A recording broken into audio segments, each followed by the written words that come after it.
Successful pancreatic duct cannulation using a double-lumen catheter and an antegrade percutaneous transhepatic wire with Roux-en-Y anatomy.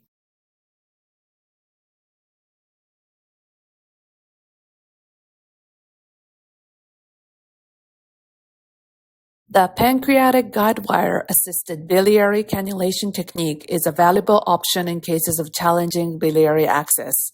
Additionally, the pancreatic guide wire method utilizing an uneven double-lumen cannula has been reported to facilitate biliary cannulation more rapidly than the conventional pancreatic guide wire technique. However, the effectiveness of the double GW technique for pancreatic duct cannulation is seldom reported. Herein, we present a case of successful pancreatic duct cannulation using the double-lumen catheter, combined with a rendezvous technique via the percutaneous transhepatic biliary drainage route to facilitate identification of the ampulla of Vater in a patient with pancreatic leakage and Roux-en-Y anatomy, where visualization of the ampulla was particularly challenging. The patient is a 72-year-old man with a history of left adrenalectomy and partial jejunectomy for failed chromocytoma of the left adrenal gland, followed by partial hepatectomy, splenectomy, left nephrectomy, and descending colon resection for a recurrent lesion. In the present case, the patient underwent total gastrectomy, partial jejunectomy, and distal pancreatectomy for a massive recurrent lesion below the diaphragm. Firstly, we present the gastrointestinal reconstruction in the form of a schema. Here is the status of the reconstruction after the recent surgery. Due to the occurrence of anastomotic leak at the duodenal stump and jejunal anastomosis, as well as the pancreatic leakage on the postoperative day 4, the patient required reoperation on postoperative day 6. During this reoperation, 2 drainage tubes were placed into the duodenum. One antegrade from the duodenal stump and the other retrograde from the Roux-en-Y, and a T-tube was inserted into the common bile duct. However, persistent pancreatic leakage necessitated endoscopic pancreatic duct drainage on postoperative day 14. The percutaneous drainage route was chosen as the endoscope insertion pathway to minimize stress on the gastrointestinal anastomosis. First, a guide wire was advanced retrogradely into the duodenum through the drainage tube placed in the Roux-en-Y. Subsequently, the drainage tube inserted antegradely through the duodenal stump was removed, and an ultra-thin endoscope was introduced percutaneously through the tract. The guide wire placed within the duodenum from the jejunal side was externally retrieved together with the endoscope. By securing both ends of the guide wire, the Roux-en-Y was stabilized. Under fluoroscopic guidance, an ERCP cannula was advanced along the guide wire to guide the ultra-thin endoscope, which was successfully advanced retrogradely from the jejunal side to the duodenum via the percutaneous route. A video of the endoscope insertion is presented next. First, a guide wire was advanced retrogradely into the duodenum through the drainage tube placed in the Roux-en-Y. Subsequently, the drainage tube inserted antegradely through the duodenal stump was removed, and an ultra-thin endoscope was introduced percutaneously through the tract. The guide wire placed within the duodenum from the jejunal side was externally retrieved by grasping it with forceps through the working channel of the endoscope, followed by withdrawing the endoscope together with the guide wire. By securing both ends of the guide wire, the Roux-en-Y was stabilized. Under fluoroscopic guidance, an ERCP cannula was advanced along the guide wire to guide the ultra-thin endoscope,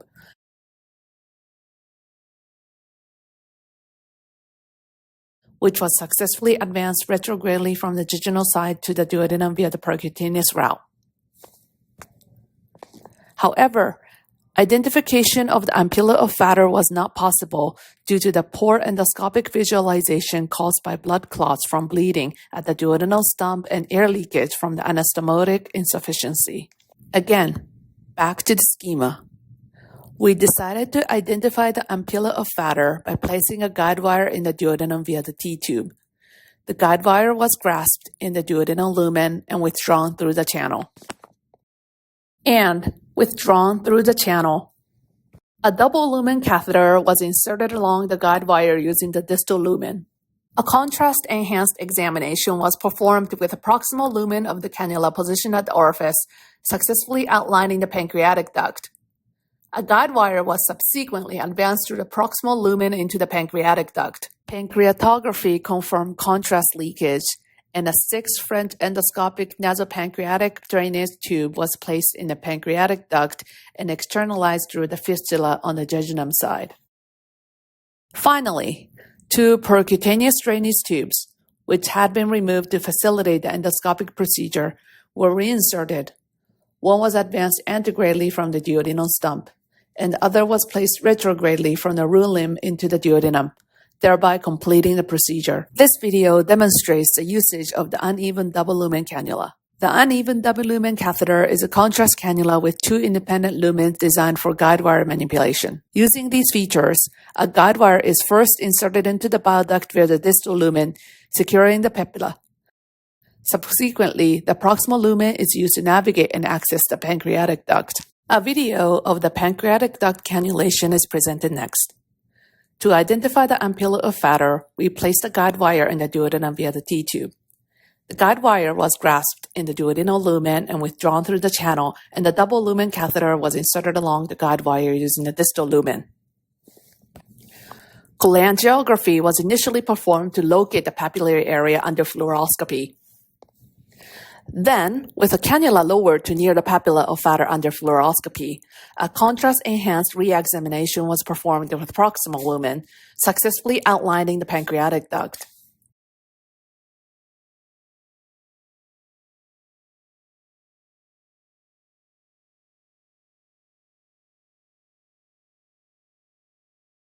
A guide wire was subsequently advanced through the proximal lumen into the pancreatic duct.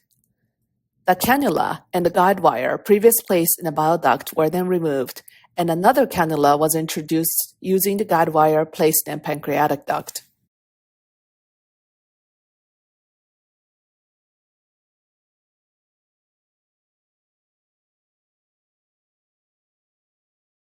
Pancreatography revealed extravasation of the contrast, prompting the decision to place a drainage tube. A 6-French drainage tube was selected. This tube was placed into the pancreatic duct and externalized through the jejunal fistula, the entry site of the endoscope. After the endoscopic procedure was completed, a 16-French drainage tube was reinserted through the jejunal fistula in a side-by-side configuration alongside the pancreatic duct drainage tube to continue drainage of the Roux-en-Y. The pancreatic leakage was gradually resolved, and the pancreatic duct drainage tube was removed approximately 4 months later. The uneven double-lumen cannula offers the advantage of stabilizing the papilla, thereby facilitating the alignment of the bile duct axis and easing biliary cannulation. In this case, the technique was successfully adapted for pancreatic duct cannulation in a highly challenging situation. By employing the double-lumen catheter and a percutaneous rendezvous technique, effective endoscopic access to the pancreatic duct was achieved in a patient with a pancreatic fistula following total gastrectomy, partial jejunectomy, distal pancreatectomy, and Roux-en-Y reconstruction, where the identification of the duodenal papilla was particularly challenging.